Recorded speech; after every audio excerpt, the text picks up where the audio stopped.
તો રામ રામ ડાયરા ને ભાઈ, કેમ છો બધા મજામાં જઈશો ને 8 જેવું વાગી ગયું છે મિત્રો. આજ તો 7 વાગે ઉઠીને કમ્પ્લીટ થઈ ગયા અને જરીક વાટ જોઈએ તરુણભાઈને, સારી વાટ જોવરાવી આમ તો.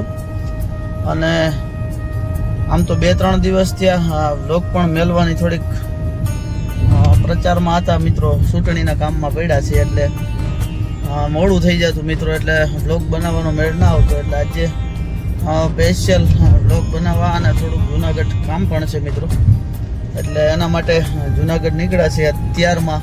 અને તરુણભાઈ મારી સાથે છે, આજ શૂટિંગનું તરુણભાઈ કિંદરખેડિયા સંભાળ છે મિત્રો. અને ટ્રાફિક પણ આગળ સારી છે એટલે ગાડીનું પણ હેન્ડલ કરવું પડે. એટલે નવો હો તો મિત્રો સબસ્ક્રાઈબ કરી લેજો અને છેલ્લે લગીને વિડીયોમાં જોડાઈ રહેજો. માંડોદરાથી નીકળી ગયા છે માણાવદર, કેળાના 2 કેરેટ લેવાના છે ને પછી ડાયરેક્ટ આપણે ઉઈ જવાનું છે દાતા રોડ ઉપર વિલિંગ ડેમેજ આમ તો જવાનું છે મિત્રો. એટલે હાલો જોડાઈ રહેજો, માણાવદરની બધી અપડેટ અને જુનાગઢનું આગળ આપણે જોતા જઈએ. તો મિત્રો માણાવદર પહોંચી ગયા અને માણાવદરથી કેળાના 2 કેરેટ પણ લઈ લીધા છે અને 100 ગ્રામ ગાંઠિયા પણ દેવાય ખાવડ કેન ગોળ ખાઈ લીધા છે મિત્રો.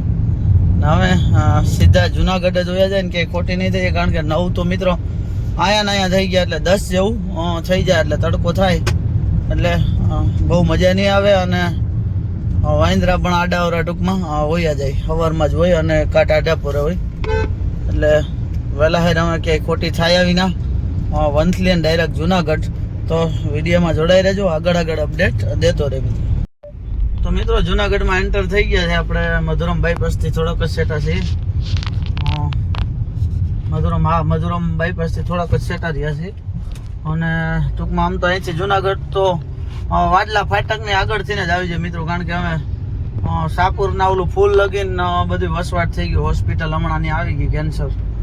એટલે આમ તો જુનાગઢ ને વંથલી અમુક સમયમાં અડી જ જાય મિત્રો. આમાં કાંઈ જાજુ અંતર નથી રહ્યો, કિલોમીટર કે 1.5-2 કિલોમીટરનું જ અંતર છે. સાપુર પાટિયા અને સાપુરનું આની પર ફૂલ બે બાજુ તો એટલો જ ગાળો રહ્યો છે જુનાગઢને અડવાનો. અને તડકો પણ આજે મિત્રો વધારે પડશે, કારણ કે અટાણથી જ પકડાઈ ગયું છે વાતાવરણ. આપણે તો એસીમાં બેઠા છીએ પણ બહારનું વાતાવરણ જોઈએ ને, આગળ આપણે હેઠા ઉતર્યા હતા તો તાપમાન કાલે કદાચ 42-44 ડિગ્રી આજુબાજુ તાપમાન હતું મિત્રો. એટલે આજે પણ કદાચ ગરમીનો અભાવ વધારે જ રહે. અને ઉનાળામાં તો આમ તો મિત્રો ગરમી જ હોય ને, શિયાળામાં ઠંડી હોય, ચોમાસામાં વરસાદ હોય. જેવી સિઝન ને જેવો સમયની વાત છે મિત્રો. સમય આઈને હાલવું ફરજિયાત છે મિત્રો, હાલીએ કે ના હાલીએ પણ સમય આઈને ઘડાવવું ને એ. તો મિત્રો આપણે હવે જુનાગઢ ટપીને આમ તો ભવનાથ રોડ અને પાછો દાતાર રોડ અલગ પડે થોડુંક આગળ હાલતા જ. તો આપણે પહોંચી જ ગયા છે. સામો દેખાય ગઢ જૂનો ગિરનાર. આપણે જુનાળાની શાન બાન ને શાન ને આપણે જી કઈ જુનાગઢ આના થકી જ આમ તો નામ આપણું પ્રચલિત છે મિત્રો. દાતાર રોડ અહીંથી જો એન્ટર થઈ જાય, અહીંથી આપણે ગીરનો ગેટ પણ આવી ગયો છે. અહીંથી આપણે 1.5 કિલોમીટર જેવું છે દાતાર. હાલો જોડાય. તો મિત્રો અમે દાતાર જતા હતા ને પણ અટાણે બધું લઈ જવાનું એલાઉડ નથી, ત્યાં મનાય છે. એટલે અમે પાછા જાય છે ભવનાથ રોડ ઉપર, દામોદર કુંડ બાજુ જઈએ છીએ. એટલે એમડા જોડાઈ રહ્યું. હાલો બીજું શું હોય છે મિત્રો અમારું આઈ લવ માય જુનાગઢ. અને પાછળ દેખાય ગિરનાર, એનો પણ વ્યૂ પણ સારો આવે ને. હવે આમ તો પાછો ચૈતર વૈશાખે આમ તો કોરામણ વર્તી હોય મિત્રો. અને આ પાછળ દેખાય અશોક શિલા લેક, ત્યાં રાજાનો મહેલ છે મિત્રો.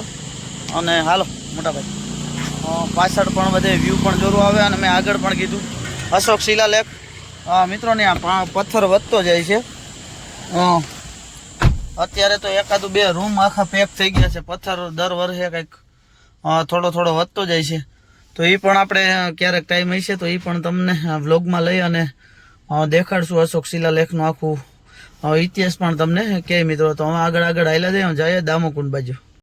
તો મિત્રો અમારી મહેનત રંગ લાવી, ઘણું ફર્યા પછી અમને દત્તાત્રેયના આમ તો ગેટ ઉપર જ વાનર સેના મળી કેરેટ પણ ઉપાડીને આવવું પડ્યું, કારણ કે પગથિયા પણ થોડાક સડવા પડ્યા. કારણ કે અટાણા ફોરેસ્ટનું ટ્રીકલી છે એટલે પ્લાસ્ટિક અને બહુ મનાય છે મિત્રો. એટલે અમે તો જાણીતા હતા એટલે એના હિસાબે. અને ફ્રૂટમાં આમ તો વાંધો ના આવે, પ્લાસ્ટિકની થેલી અને બિસ્કિટ ને આન તેન પ્રદૂષણ પણ બગડે અને વાંદરાઓને પણ તકલીફ થાય મિત્રો. એટલે ફોરેસ્ટ પણ આપણું જુનાગઢ ગિરનારનું સ્ટ્રિક્ટલી થઈ ગયું છે એટલે બધી મનાઈ છે, પણ ફ્રૂટમાં નથી કાંઈ ના પાડતા મિત્રો. એટલે ફ્રૂટ લઈને આવ્યા છીએ અને વાનર સેના જડી પણ ગઈ. દાતારે તો અમને ના જવા દીધા. પછી ગાય માતા આવી એને પણ ખવડાવી અને વાંદરાઓ પાસે બહુ મજા કરી આજે મિત્રો. અને કેળા ખવડાવ્યા અને બહુ આનંદ મળ્યો. અને આજ તો આખો દી આમ તો ફ્રી અને આમ તો રખડવાનું જ હતું મિત્રો. અને બહુ મજા કરી આજે. આમ તો મિત્રો કેરા ખાઈ ગયા, થોડાક જ વધવા દીધા, બાકી બધું પૂરું કરી દીધું. કારણ કે અહીંયા સવારમાં કોઈક આવી ગયા હતા એટલે બિસ્કિટ ને આન તેન ખાઈ ધરાઈ રહ્યા હતા. ને કે એક કેરેટે તો એને હા ના આવે, પણ એક ગાડીમાં જે પડ્યું હતું એ પણ હજી બીજે જવાનું છે, બીજા લોકેશન ઉપર. એટલે અહીંનું પૂરું કરીને આગળ જાય મિત્રો. અને આમ તો સવારના આમ તો હેરાન થતા હતા અને ટાઈમ પણ બહુ ઓવર થઈ ગયો હતો. 11:10 નહીં પણ 10:30 જેવું થઈ ગયું હતું.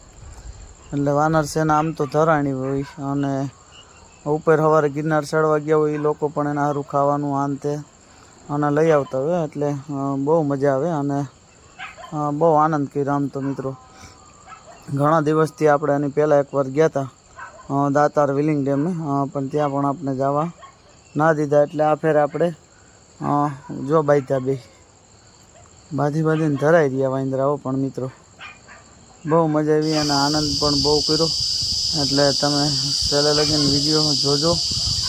લે નહીં તૂટે લે હા કાને પણ લે નહીં સમજ્યા લે લે